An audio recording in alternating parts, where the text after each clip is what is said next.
Mon âme bénit l'Éternel et n'oublie aucun de ses bienfaits. Mon âme bénit l'Éternel. Que tout ce qui est en moi bénisse son Saint-Nom. Mon âme bénit l'Éternel et n'oublie aucun de ses bienfaits, Seigneur. Oh, tu mérites la gloire et l'honneur, Seigneur. Oh, nous bénissons ton nom ce soir, Seigneur. Tu as fait du bien, Seigneur. Tu nous as fait du bien, Seigneur. Tu nous as fait du bien, Seigneur. Oh, Éternel, notre Dieu, tu mérites toute la gloire. Nous n'avons pas le mot convenable ce soir pour dire comment tu es grand. Nous n'avons pas le mot convenable, Seigneur Dieu, pour dire, Seigneur Dieu, comment tu es merveilleux. Nous n'avons pas le mot convenable, Seigneur Dieu, pour dire comment tu es magnifique, Seigneur. Tu es magnifique en sainteté. Tu es digne de louange. Tu mérites toute la gloire, Seigneur Dieu Tout-Puissant. Merci de ta présence ce soir. Nous bénissons ton nom, Seigneur. Oh, alléluia. Gloire à toi, Seigneur. Tu mérites toute la gloire, Seigneur Dieu Tout-Puissant. Que ton nom soit béni. Que tout ce qui est en moi bénisse ton Saint-Nom. Que tout ce qui est en moi bénisse ton Saint-Nom. Oui, Seigneur. Tu mérites toute la gloire, Seigneur. Alléluia. Gloire à toi, Seigneur. Acclamons le Seigneur. Acclamons le Seigneur.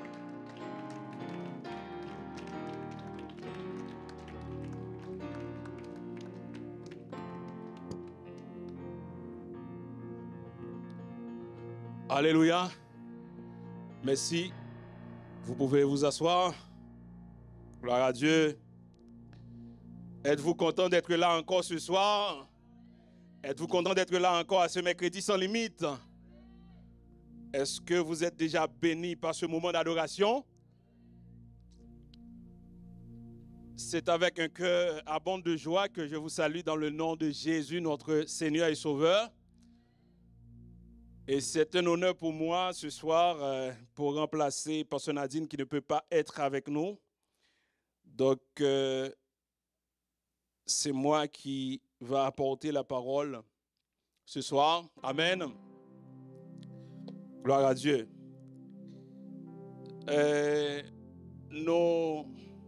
Nous allons continuer dans la même lancée depuis le début de Mercredi sans limite pendant l'automne. Pasteur Nadine est en train de nous parler dans cette série Une vie chrétienne authentique.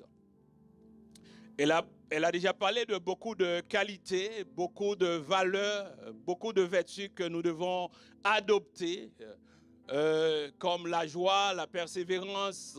Et la dernière fois, elle nous a parlé de l'humilité. De l'humilité, et je pense que peut-être elle va continuer encore à nous parler de l'humilité parce que l'humilité, c'est ce que Dieu aime dans ses enfants. Amen. Ce soir, nous allons parler d'un autre caractère qu'un chrétien doit adopter, c'est bien l'intégrité. L'intégrité, c'est ce caractère ou bien cette qualité qu'on va parler ce soir. Et le titre de notre enseignement ce soir, c'est les bénéfices de l'intégrité. Amen. Les bénéfices de l'intégrité. Alléluia, gloire à Dieu. Nous allons faire la lecture de la parole de Dieu dans Job 1er, versets 1 à 10. On a une autre lecture qui se trouve aussi dans le psaume 15, versets 1 à 5. La lecture est un peu longue, mais c'est vraiment important de lire ces deux portions d'écriture. Job 1, versets 1 à 10.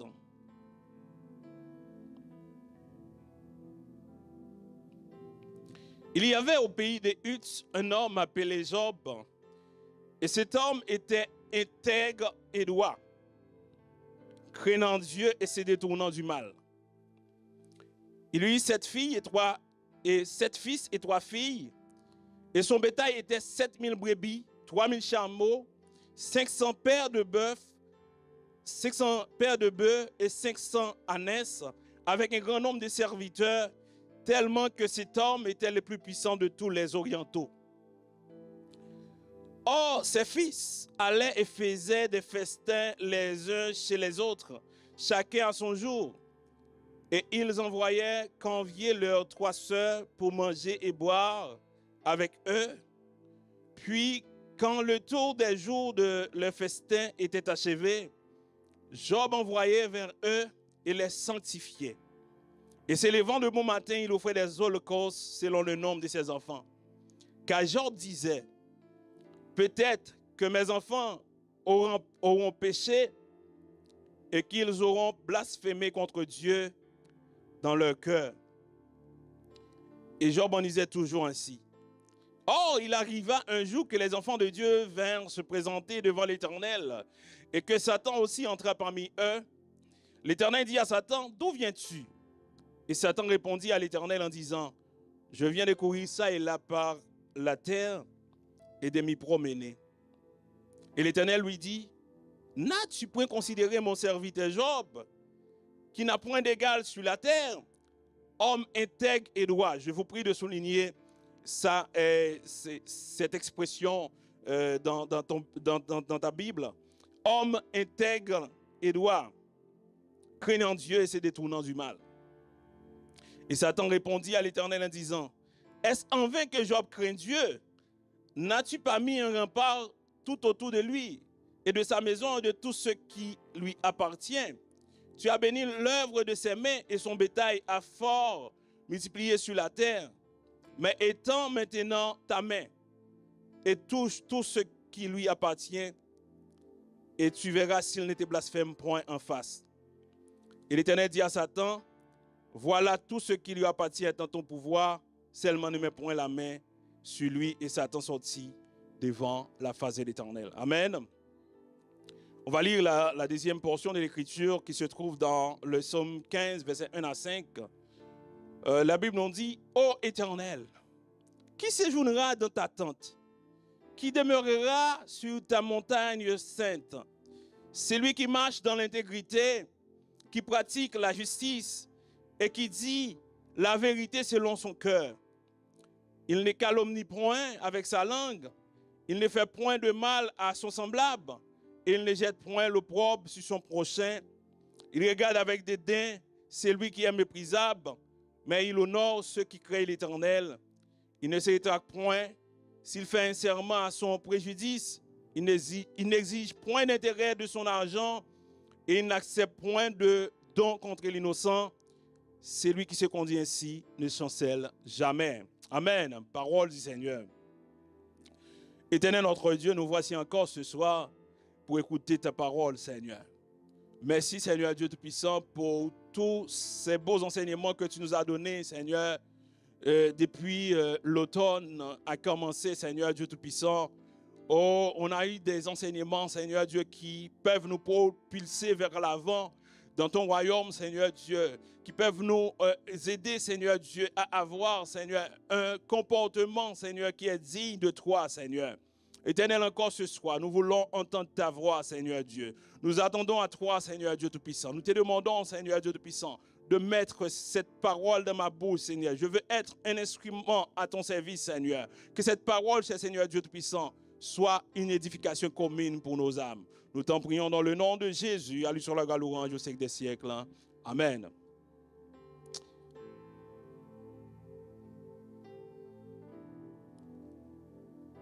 Mes frères et sœurs bien-aimés, nous vivons aujourd'hui dans une société où l'intégrité n'est plus une vertu considérée. La malhonnêteté, la corruption, la cupidité prennent toute la place. Et l'apôtre Paul nous avait déjà averti de ces choses dans sa deuxième lettre, dans le chapitre 3, versets 1 à 5. Il a dit que sache que dans les derniers jours, nous aurons des temps difficiles. Les hommes deviendront fanfarons, cupides, pleins d'orgueil. Et il y aura aussi des hommes qui ont l'apparence de la piété, mais en réalité, ils ne font rien pour vivre selon Dieu. Donc, ce que nous vivons aujourd'hui, ce que nous voyons aujourd'hui, dans ce monde, c'est quelque chose que la Bible nous a déjà parlé dans le temps à travers l'apôtre Paul. Et l'apôtre Paul a dit aussi, on doit éloigner de ces hommes-là. Et par rapport à tout ce qui se passe, je me pose cette question aujourd'hui, où se situent les chrétiens? Est-ce que le chrétien n'est pas aussi dans ces genres je peux dire, de qualité ou bien de ces vertus que les hommes utilisent comme la blasphémation, fanfaron, irréligieux, insensible, déloyaux? Est-ce que les chrétiens aujourd'hui vivent d'une façon qui plaise à Dieu? Dieu peut-il trouver encore des hommes intègres à l'instar de Job à l'église? Laissez-moi vous dire, chers amis, que ce soir, l'enseignement n'a pas pour but de vous juger. Mais nous voulons juste vous aider à prendre conscience pour voir est-ce que la façon que vous êtes en train de vivre est alignée avec la parole de Dieu, est alignée avec ce que Dieu attend de nous vraiment. Et c'est la raison pour laquelle, ce soir, nous voulons vous parler des bénéfices de l'intégrité. Les bénéfices de l'intégrité.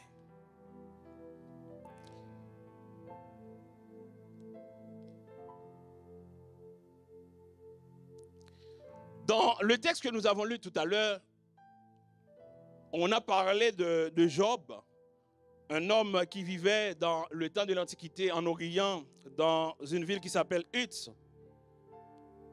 Et que la Bible nous parle, la Bible donne un bon témoignage de cet homme-là pour dire que cet homme, c'était un homme intègre et droit. Et déjà, je pose la question, déjà, le mot intégrité fait référence à la droiture. Pourquoi on a dit que c'était un homme intègre et droit?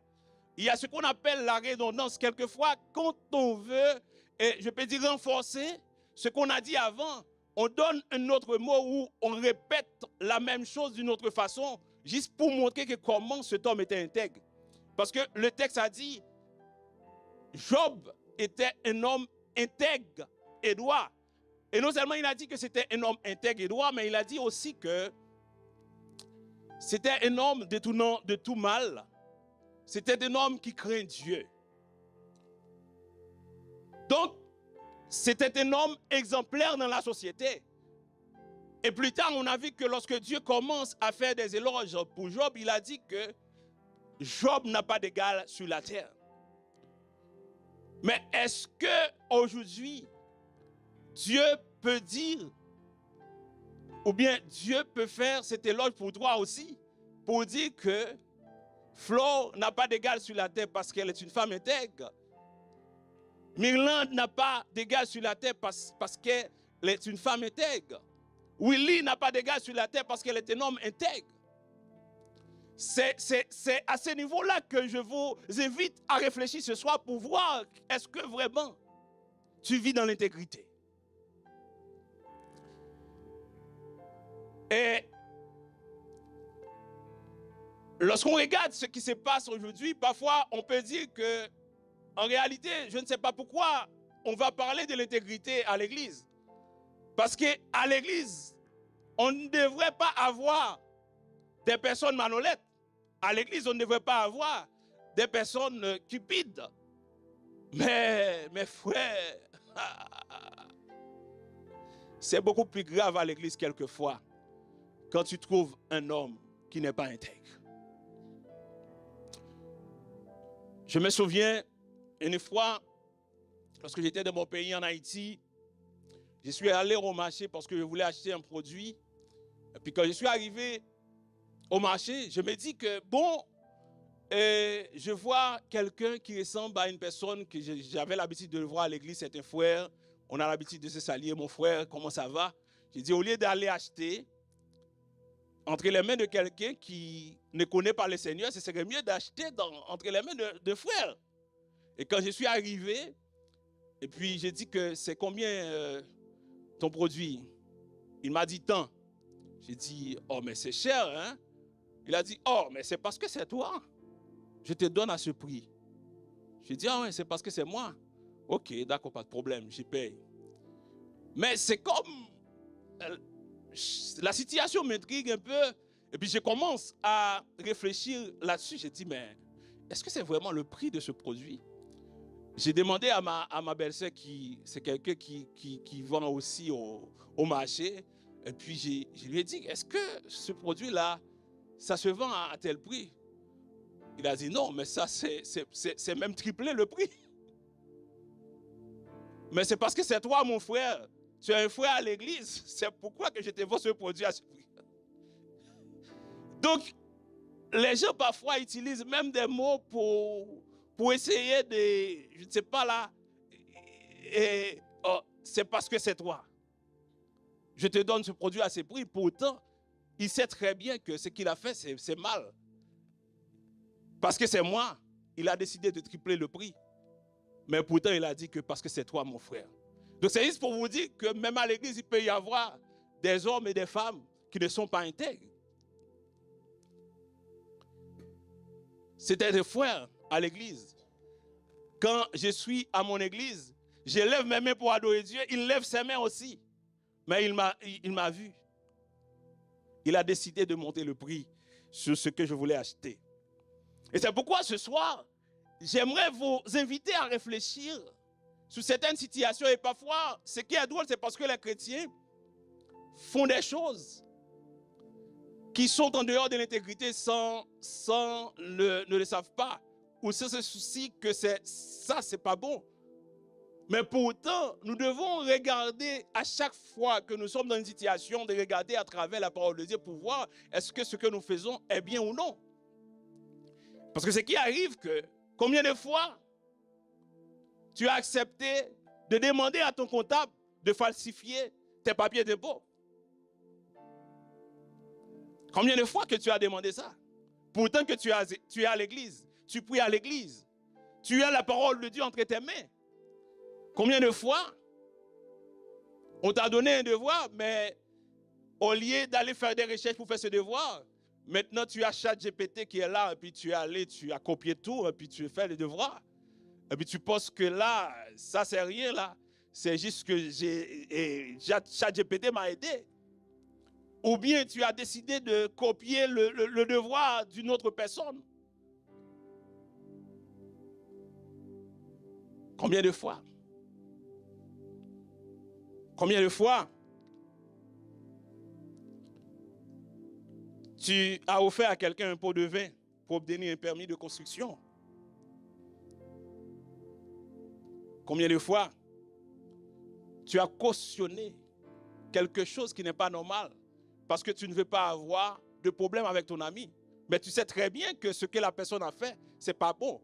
Tu es associé avec la personne, tu la laisses aller devant pour entrer dans le compromis. Mais toi, tu restes en arrière. Tu cautionnes ce qu'il a fait. Combien de fois? Est-ce que tu vis dans l'intégrité? Est-ce que Dieu peut dire que tu es un homme intègre et propre? Combien de fois? Il y a tellement de choses qu'on pourrait dire. Il y a toujours des gens qui essaient par tous les moyens pour nous aider. Parce que le plus gros problème, c'est parce qu'on essaie de faire des compromis qui sont en dehors de la parole de Dieu. Juste pour sauver des sous, je peux t'aider avec ça. Écoute, tu as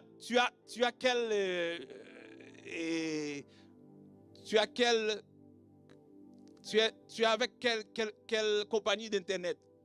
À moi, je peux te donner ça à une façon, mais tu ne sais pas qu'est-ce que la personne va faire pour te donner ça. Et dans certains pays, ce qui est drôle, c'est parce que parfois, il y a même des gens, pour l'électricité, la personne vend de l'électricité sans être une compagnie d'électricité. C'est parce que la personne a l'électricité de sa maison, elle a décidé de donner de l'électricité partout dans les quartiers, et puis chaque personne donne 50, 30, 40 $. Donc ça, c'est bon, dans d'autres pays, peut-être que dans les pays dont on vient. Donc c'est juste pour vous dire qu'il y a beaucoup de choses qui se passent. Mais nous, en tant que chrétiens, parfois, nous faisons des compromis juste pour sauver des sous. Nous faisons des compromis juste que pour essayer de paraître. Comment je peux dire ça? C'est comme dans la société, tu ne veux pas paraître différent des autres. Mais en tant que sacerdoce élu, en tant que personne qui... Parce que l'Église, ça signifie que nous sommes des personnes qui sont à part. On ne peut pas être à la fois chrétien et puis on est en train de nous diriger vers tout ce qui est mal dans ce monde.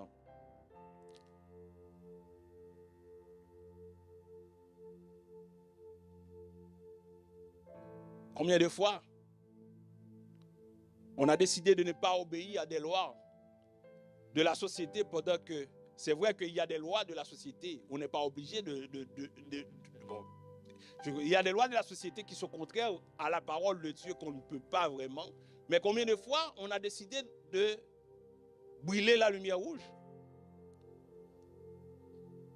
Mais est-ce que ta conscience t'a reproché quand tu as fait ça? Mais c'est parce que tu veux aller vite. Surtout qu'on est dans un monde aujourd'hui, c'est un monde de micro-ondes. On veut tellement aller vite, on veut avoir beaucoup d'argent, on veut réussir. On pense qu'on n'a pas besoin de l'intégrité pour réussir. Mais pourtant, toutes ces personnes-là, vous allez voir comment elles sont finies.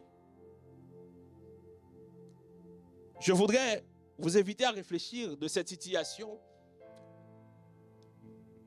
de la façon dont nous vivons aujourd'hui en tant que chrétiens. Est-ce que nous pratiquons l'intégrité dans notre vie?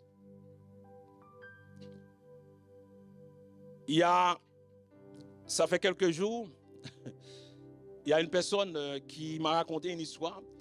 C'est une dame qui était allée dans le studio, dans le salon de coiffure de quelqu'un. Et puis, la personne était en train de parler. Moi, je suis chrétien, je ne fais pas n'importe quoi. Ok, c'est bien. Et pendant ces temps, pendant tout le moment, il y a des musiques chrétiennes qui sont en train de jouer, c'est bien jusqu'à présent. Mais pendant la personne était là, il y a quelqu'un qui est venu pour vendre à cette personne-là des choses volées. Combien de fois tu as acheté des choses volées entre les mains d'une personne? Et puis, si tu ne sais pas, je comprends. Mais la personne a dit que c'est quelque chose qu'elle a volé. Donc, parfois, tu poses la question. Il y a un prix que la personne t'a donné pour ce produit-là. Tu dois poser la question. Tu comprends? Mais cette personne, au départ, moi, là, je suis chrétien, je ne fais pas n'importe quoi.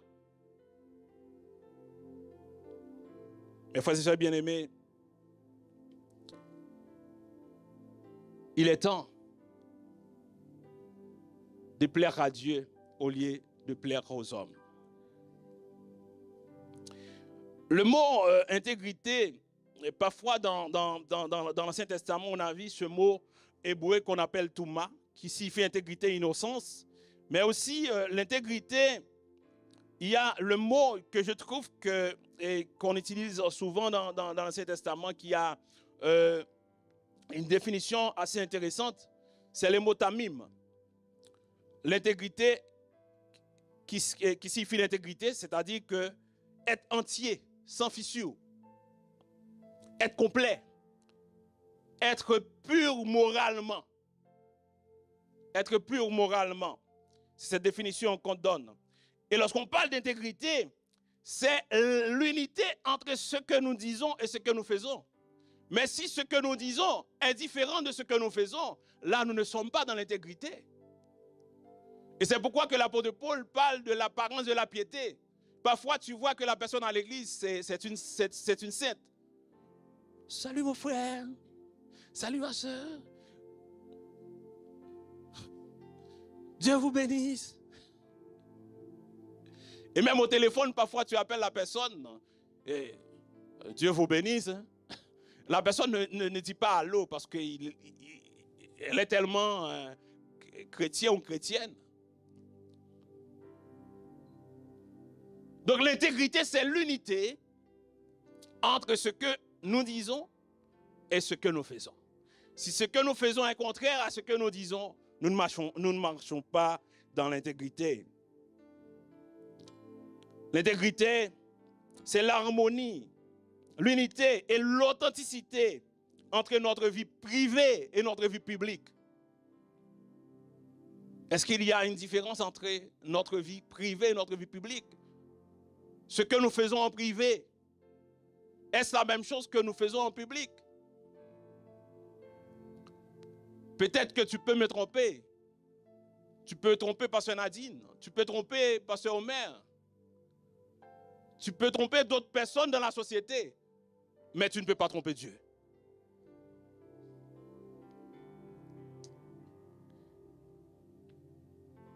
Et c'est référent à ces définitions. J'aimerais ce soir qu'on commence à poser cette question. Suis-je intègre? Suis-je intègre? Est-ce que le comportement que tu as à l'église est cohérent avec le comportement que tu as ce soir? Est-ce que le comportement que tu as dans le travail est cohérent avec le comportement que tu as ce soir? Suis-je intègre? C'est cette question que je voulais que tu poses. Y a-t-il une harmonie entre ce que tu dis et ce que tu fais?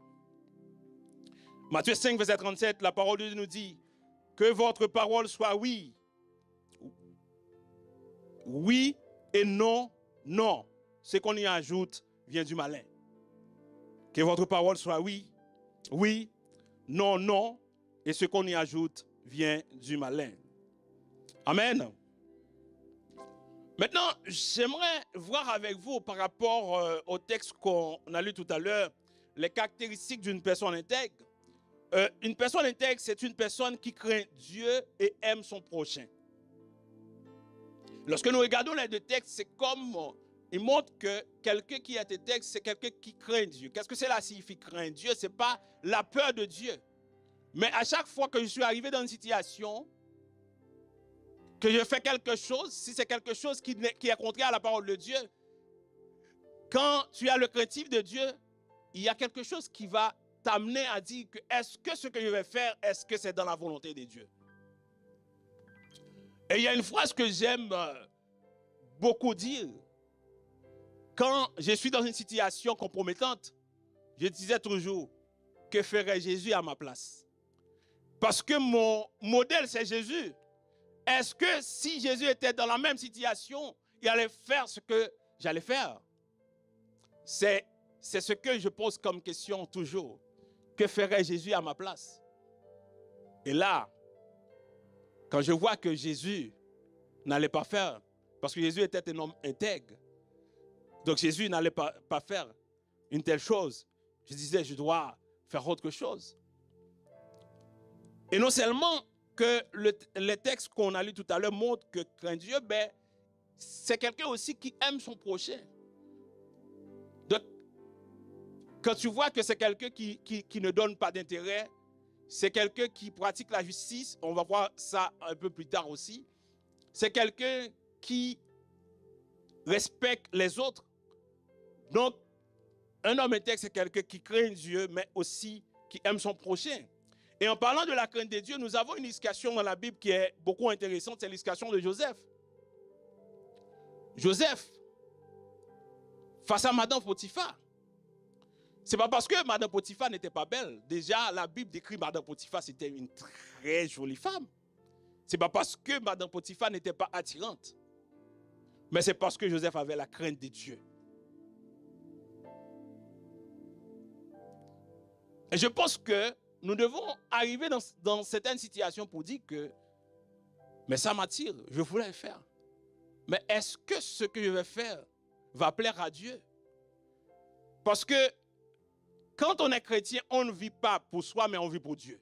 Et c'est la raison pour laquelle que l'apôtre Paul a dit que si je vis maintenant, ce n'est plus moi qui vis, mais c'est Christ qui vit en moi. Parce que ma vie dépend de Dieu. Donc, c'est quelqu'un qui craint Dieu et qui aime son prochain.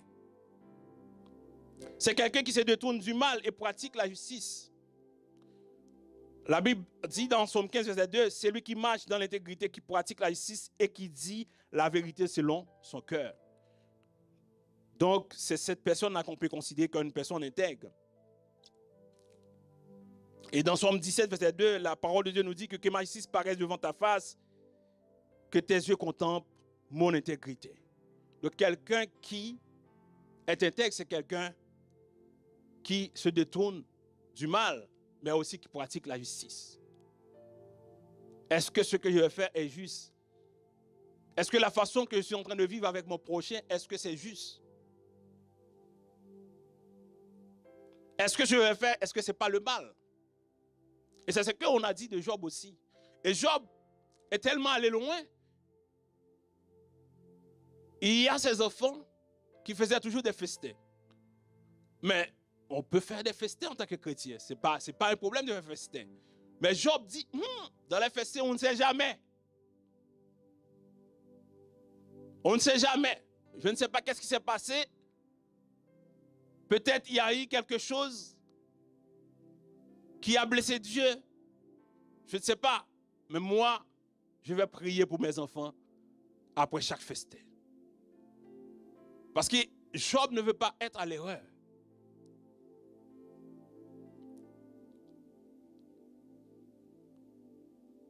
Donc, c'est quelqu'un qui se détourne du mal et pratique la justice. Et aussi, c'est quelqu'un qui garde sa fidélité malgré tout.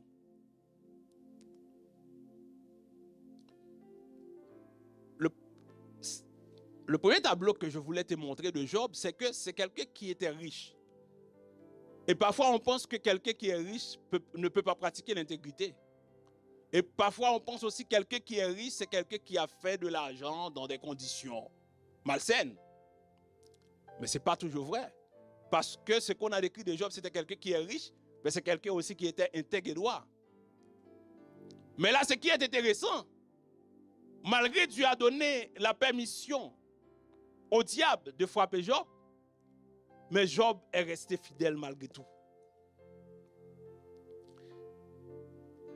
Dans Job 2, verset 9, sa femme lui dit, tu demeures ferme dans ton intégrité. Maudit Dieu et meurs. Est-ce que c'était toi qui étais dans une situation difficile, compliquée? On t'a demandé de maudire Dieu parce que tu sais que c'est Dieu qui a laissé que le diable t'attaquait. Est-ce que tu allais garder ta fidélité à Dieu?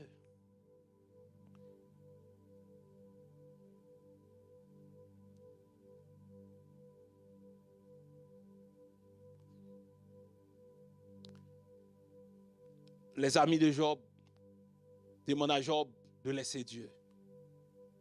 Parce que là, tu vis une situation compliquée. Mais Job, dans Job 27, verset 5, il a dit, je ne risque pas de vous donner raison. Jusqu'à mon dernier soupir, je défendrai mon intégrité. Jusqu'au bout, je défendrai mon intégrité. Et ce que j'aime avec Job, c'est ce qu'il a dit, que je sais que mon Rédempteur est vivant. C'est vrai qu'aujourd'hui je souffre, mais je sais que mon Rédempteur est vivant. C'est vrai qu'aujourd'hui je n'ai pas d'argent.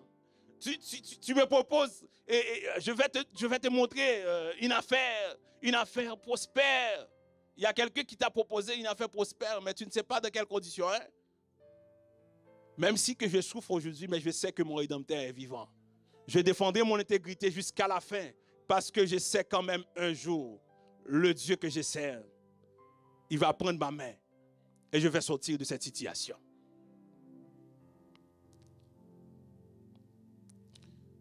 Et comment marcher dans l'intégrité? Comment marcher dans l'intégrité? Mais frères et sœurs, il n'y a pas deux ou trois choses. C'est vrai, on a besoin de prier pour Dieu, pour que cet esprit nous aide à rester ferme, à rester fidèle à Dieu, à rester dans l'intégrité. Mais il n'y a pas deux ou trois choses. La seule façon pour marcher dans l'intégrité, c'est en se laissant guider par la parole de Dieu. Dans le psaume 119, verset 1 à 3, la Bible nous dit, « Heureux ceux qui sont intègres dans leur voie, qui marchent selon la loi de l'Éternel. Heureux ceux qui gardent ses préceptes, qui les cherche de tout cœur, qui ne commettent point d'iniquité et qui marchent dans ses voies. Comment le jeune homme rendra-t-il pur son sentier? Dans le verset 9, il a dit que comment le jeune homme rendra-t-il pur son sentier? En se conformant à ta parole. C'est-à-dire que c'est la parole de Dieu qui peut nous servir de boussole pour nous dire que, écoute mon frère, écoute ma soeur, regarde ce que la parole de Dieu a dit. Je ne peux pas faire cela. Parce que ça, c'est contraire à la parole de Dieu. C'est la parole de Dieu qui peut nous servir de miroir. À chaque fois que nous regardons, nous pouvons voir qu'il y a quelque chose qui est contraire avec ce que Dieu nous demande de faire. Donc si nous voulons vraiment marcher dans l'intégrité, nous devons pratiquer la parole de Dieu. Nous devons lire, méditer la parole de Dieu. Car dans le même psaume 119, le verset 105, la Bible nous dit que ta parole est une lampe à mes pieds et une lumière sur mon sentier. Dans ce monde de ténèbres, c'est la parole de Dieu qui peut nous donner la lumière pour marcher dans l'intégrité. Et je comprends pourquoi que le psalmiste a dit que je serre ta parole dans mon cœur afin de ne pas pécher contre toi. Donc quand la parole de Dieu est dans ton cœur, quand tu arrives dans une situation compromettante, une situation qui est contraire à la vie chrétienne, contraire à la parole de Dieu, et cette parole va remonter dans ton cœur. Et là, tu vas commencer à réfléchir pour dire que, si je fais telle chose, non, c'est contraire à la parole de Dieu. Mais je pense que peut-être que tu es en train de réfléchir pour dire que cela signifie que pour marcher dans l'intégrité, est-ce que je ne peux pas tomber une fois? Mes frères et sœurs, nous avons un exemple dans la Bible. David, à plusieurs reprises, dit à Dieu, je marche dans l'intégrité. Il demande à Dieu de lui protéger parce qu'il est quelqu'un qui marche dans l'intégrité. Mais est-ce que dans sa vie, il n'a rien fait de mal? Mais c'est que Dieu attend de nous. Même que ça arrive, il y a quelque chose que tu as fait qui est en dehors de la volonté de Dieu. Tu as péché. C'est de se repentir. Et c'est ce que David a fait. David, lorsque Nathan est venu, il a dit, c'est moi qui ai fait cela. Et dans le psaume 51, il est venu pour demander pardon à Dieu. C'est-à-dire que même si que parfois, on peut trébucher en chemin, mais ce que Dieu attend de nous, c'est d'avoir un cœur repentant. On est toujours prêt à venir vers lui pour dire, Seigneur, je suis né dans le péché, je suis grandi dans l'iniquité. Pardonne-moi, Seigneur. Purifie-moi, Seigneur. Mon désir, c'est de marcher dans l'intégrité, Seigneur. C'est ce que le Seigneur attend de nous. Et nous allons finir par ça, par ce point-là. Quels sont les avantages de l'intégrité? Ou bien quels sont les bénéfices de l'intégrité? Mais voici ça, bien aimé, quelqu'un qui marche dans l'intégrité, la Bible nous dit que l'intégrité le dirige et le donne du succès. Amen. Quand tu marches dans l'intégrité, et non seulement, laisse-moi te dire que même avec des hommes, quand tu marches dans l'intégrité, on te fait confiance. Quand tu marches dans l'intégrité, il y a possibilité de trouver des postes, des promotions. Quand tu marches dans l'intégrité, tu as la possibilité d'aller plus loin. Je n'ai jamais vu quelqu'un qui est malhonnête qu'on lui donne des postes élevés. Mais quand tu es intègre, tu as la possibilité d'aller plus loin. Non seulement d'aller plus loin avec Dieu, mais même au milieu des hommes, tu peux aller plus loin. Donc, quelqu'un qui marche dans l'intégrité, l'intégrité le dirige et le donne du succès. La Bible nous dit que dans Proverbe 11, verset 3, l'intégrité des hommes droits les dirige, mais les détours des perfides causent leur ruine. Les perfides, c'est la destruction, mais quelqu'un qui est intègre, son intégrité va le diriger. Va diriger ses pas, et cette personne va marcher de succès en succès. Et comme je viens de le dire tout à l'heure, quand une personne est intègre, il jouit d'une double faveur. La faveur d'en haut et la faveur d'en bas. La faveur de Dieu et la faveur des hommes. Et quelquefois, il y a des portes qui sont ouvertes devant toi. Tu ne sais pas pourquoi, mais c'est à cause de ton intégrité. Non seulement ton intégrité envers Dieu, mais ton intégrité envers les hommes. Et dans Proverbe 2, verset 7, la parole de Dieu nous dit, il tient le succès en réserve pour les hommes droits. En d'autres mots, il tient le succès en réserve pour les hommes intègres. Il est un bouclier pour ceux qui marchent dans l'intégrité. Il tient le succès entre ses mains. Donc si tu veux avoir du succès, tu dois marcher dans l'intégrité, mon frère. Tu dois marcher dans l'intégrité. Deuxième bénéfice de l'intégrité, quelqu'un qui marche dans l'intégrité, ses enfants bénéficient de son intégrité. C'est-à-dire que sa postérité va bénéficier de son intégrité. Dans le Proverbe 20, verset 7, la Bible, la parole de Dieu nous dit que les justes marchent dans son intégrité. Heureux ses enfants après lui. Proverbe 20, verset 7. Le juste marche dans son intégrité. Heureux ses enfants après lui. Je ne sais pas si c'est déjà arrivé peut-être dans ta famille, mais moi, j'ai vécu des situations similaires. Je me souviens de mon grand-père, pasteur Octave Albert, qui était un homme intègre. Quand tu arrives quelque part, on t'a dit que... Quand j'ai dit que je suis le petit-fils de pasteur Octave Albert, on m'a dit, ah, pasteur Octave Albert, ça c'est un homme intègre. C'est une personne exceptionnelle. Mon grand-père était notaire. Tu viens, parce que là c'était une ville, je peux dire que c'était pas une grande ville, là où il était notaire. Et puis quand tu viens, peut-être que tu fais une transaction, tu achètes une terre. Et donc, tu as déboursé tout l'argent pour acheter cette terre.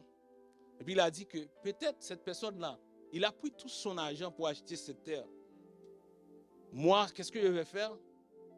Je vais attendre à la fin, je vais lui donner quelque chose parce que peut-être il n'a pas même de l'argent pour manger aujourd'hui. Parce qu'il a regardé, peut-être qu'il y a des personnes qui sont venues, il a dit ok, c'est bon, cette personne que je sais, mais il y a des personnes aussi qui veulent acheter un bien, mais ce n'est pas parce que la personne a de l'argent. La personne a pris beaucoup de temps pour rassembler cet argent. Et il a dit, bon, moi je vais donner une partie de mon salaire à cette personne-là. Il a fait tellement du bien et on n'a jamais entendu son nom dans des choses louches. Je me souviens quand je suis monté à Port-au-Prince, j'ai rencontré un jeune garçon qui était passé dans ma ville natale pour aller en République dominicaine et puis il a rencontré mon grand-père. Mon grand-père l'a transformé, a transformé sa vie. Et puis j'étais là à la faculté. Il était aussi à la faculté, il était en train de parler d'une personne qu'il a rencontrée à Wanamet, dans ma ville natale. Et puis, je lui ai dit que mais cette personne-là, ce pasteur-là, il s'appelle comment? Il m'a dit Octave Albert. J'ai dit c'est mon grand-père. Il dit oui, il y a longtemps que je cherche quelqu'un qui est parent avec ce monsieur. Toi, tu es son petit-fils. Écoute, quel que soit ce que tu as besoin, ne te gêne pas. Donc lorsqu'on dit que quelqu'un qui marche dans l'intégrité, ses enfants vont bénéficier de son intégrité. Donc oui, si tu marches dans l'intégrité, ton enfant, tes petits-enfants vont bénéficier de ton intégrité. Et parfois, il y a parfois que la personne est morte, ça fait longtemps. Mais il est arrivé quelque part quand il a dit que je suis le fils d'un tel. Et puis il a dit, oh, viens, tu peux t'asseoir. Et puis la personne entre quelque part, il a dit que je ne savais pas que je peux entrer là. Mais c'est à cause de l'intégrité de ses parents. Donc, quand quelqu'un marche dans l'intégrité, ses enfants bénéficient de son intégrité. Amen.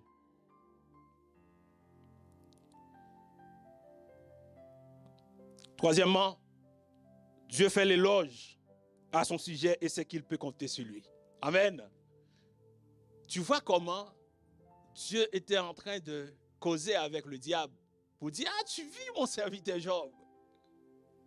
Il n'a pas d'égal sur la terre. C'est un homme intègre et droit qui craint Dieu et se détournant du mal. Quel éloge! Est-ce que Dieu peut te complimenter comme ça?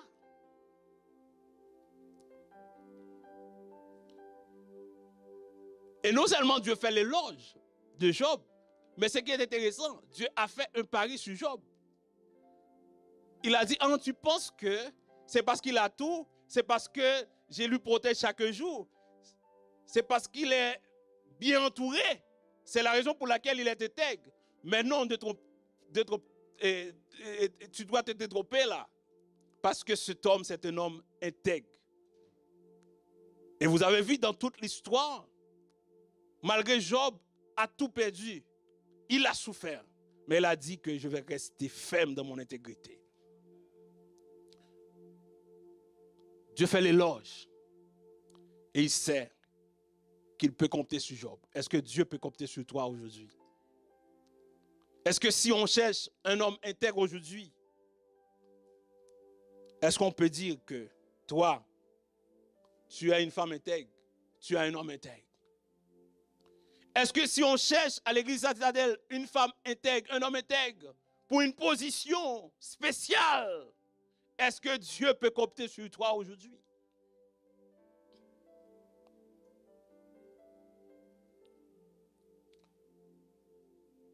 Jésus-Christ a rencontré Nathanaël pour la première fois.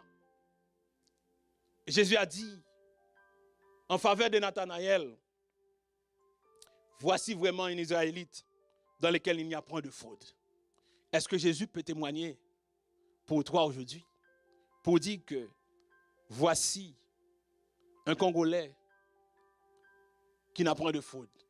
Voici un Ivoirien qui n'a point de faute. Voici un Haïtien qui n'a point de faute. Voici un Québécois qui n'a point de faute. Est-ce que Jésus peut témoigner pour toi aujourd'hui? Quand quelqu'un marche dans l'intégrité, Dieu fait des éloges à son égard et il sait qu'il peut compter sur lui. Amen. Et quatrième, quand quelqu'un marche dans l'intégrité, il a un accès privilégié à la présence de Dieu. Il a un accès privilégié à la présence de Dieu. À n'importe quel moment, il peut approcher de Dieu pour dire que Seigneur, tu vois, j'ai marché dans l'intégrité. Comme Ézéchias l'a fait. Ézéchias était dans un moment, il allait mourir, mais il a dit, tu vois Seigneur, j'ai marché dans l'intégrité. J'ai fait tout ce que tu m'as demandé. Il a dit, Seigneur, je t'ai pris. Permets-moi de vivre encore quelques années. Et Dieu a entendu sa prière. Tu vois, c'est comme Dieu a dit que toi, tu vas mourir. C'est une décision de Dieu. Mais à cause de son intégrité, il a pu inverser la décision de Dieu en sa faveur. Quand quelqu'un marche dans l'intégrité, il a un accès privilégié à la présence de Dieu. Dans le psaume 41, verset 12, la Bible, la parole de Dieu nous dit, tu m'as soutenu à cause de mon intégrité et tu m'as placé pour toujours en ta présence. Tu m'as soutenu à cause de mon intégrité et tu m'as placé pour toujours en ta présence. Pour toujours. À n'importe quel moment, Dieu sera toujours là pour toi. Quand tu es intègre, à n'importe quel moment, Dieu sera toujours là pour toi. Quelle que soit la situation, Dieu sera toujours là pour toi. Même si que pendant un moment, tu vois la souffrance, tu dis que, mais, quand est-ce que je vais sortir de cette souffrance? Reste intègre, mon frère. Reste intègre, ma soeur. Car, tôt ou tard, le Dieu que tu sers, le Dieu de l'intégrité, va te sortir de là. Et c'est clairement pour finir. Une personne qui marche dans l'intégrité, il verra Dieu. Une personne qui marche dans l'intégrité, il verra Dieu. Dans Matthieu 5, verset 8, la Bible, la parole de Dieu nous dit, heureux ceux qui ont le cœur pur. D'une autre façon, on pouvait dire que heureux ceux qui sont intègres, qui sont sincères et droits, car ils verront Dieu. Mes frères et sœurs bien-aimés, lorsque Jésus va revenir, il va revenir chercher des hommes et des femmes intègres. Est-ce que vous serez là? Car la parole de Dieu nous dit que heureux ceux qui ont le cœur pur, Heureux ceux qui sont intègres. Ils seront prêts pour aller, pour entrer dans le royaume de Dieu. Pour aller passer du temps avec Jésus. Et ainsi, il va dire que, venez, viens mon fidèle serviteur. Viens voir ce que j'ai préparé pour toi. Viens voir la place que j'ai déjà faite pour toi. Viens dans ma présence glorieuse. Mais quelqu'un qui ne marche pas dans l'intégrité, même si la personne est à l'église, il va dire, je ne te connais pas, d'ailleurs chien. Je ne sais pas dans quel camp que tu veux être. Dans les camps des chiens ou dans les camps des hommes intègres? Des hommes fidèles. L'intégrité, c'est une qualité que Dieu cherche dans chacun des chrétiens.